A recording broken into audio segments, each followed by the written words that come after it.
तर बातमी आहे नांदेडमधून। नांदेडमध्ये काँग्रेसला मोठा धक्का बसल्याचं कळतंय। 55 पेक्षा जास्त माजी नगरसेवकांनी अशोक चव्हाणांना पाठिंबा दिला आहे, तर 55 नगरसेवकांनी भाजपमध्ये प्रवेश केला आहे। नांदेड बाखळा महानगरपालिकेच्या मागील कार्यकाळातील नगरसेवकांनी हा प्रवेश केल्याची माहिती समोर येते, त्यामुळे फोटोमध्ये सुद्धा बसत नाही एवढे नगरसेवक आता अशोक चव्हाणांसोबत भाजपमध्ये गेल्याची माहिती आहे। काही दिवसांपूर्वीच अशोक चव्हाण नांदेडमधील एक मोठं नेतृत्व यांनी भाजपमध्ये प्रवेश केला आणि त्यानंतर आता काँग्रेसला या ठिकाणी खिंडार पडताना दिसतंय। आज नांदेड बागळा महानगरपालिकेच्या 55 पेक्षा जास्त माजी नगरसेवकांनी आज भाजपामध्ये प्रवेश केलेला आहे।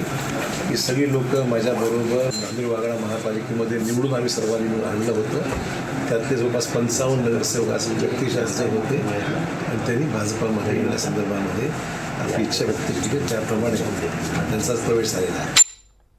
तर अशोक चव्हाणांची ही प्रतिक्रिया आपण बघितलेली आहे। तब्बल 55 माजी नगरसेवकांनी भाजपमध्ये प्रवेश केला आहे। हे सर्वजण आधी काँग्रेसमध्ये होते, पण जसं अशोक चव्हाण यांनी काँग्रेसला रामराम ठोकला आणि भाजपमध्ये प्रवेश केला, त्यानंतर पहिलाच दौरा अशोक चव्हाण यांचा हा नांदेड दौरा म्हणावा लागेल आणि यावेळेला तब्बल 55 माजी नगरसेवकांनी काँग्रेसला धक्का दिलाय।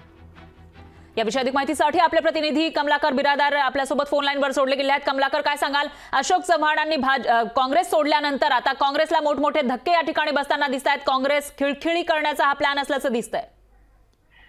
नक्कीच फराळ, जेव्हा अशोक चव्हाण यांचा भाजप प्रवेश झाला त्यानंतर अनेक दिग्गज नेते काँग्रेसमध्ये प्रवेश करतील असं बोलल्या जात होतं आणि त्याच पद्धतीनं आज नांदेड काँग्रेसला जो आहे जबरदस्त धक्का बसलेला आहे।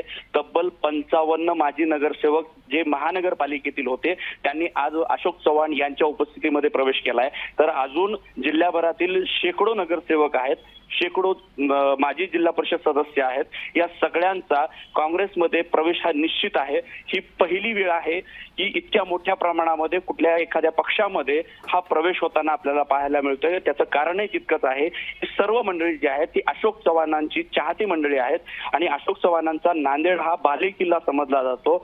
याचबरोबर नांदेड जिल्ह्याच्या बाहेरील सुद्धा अशोक चव्हाणांचे जे चाहते आहेत हे त्यांच्यासोबत भाजप प्रवेश करतील याची खात्री लाईव्ह सूत्राकडून मिळालेली माहिती आहे। निश्चितच कमलाकर, धन्यवाद तुम्ही दिलेल्या या सविस्तर माहितीसाठी।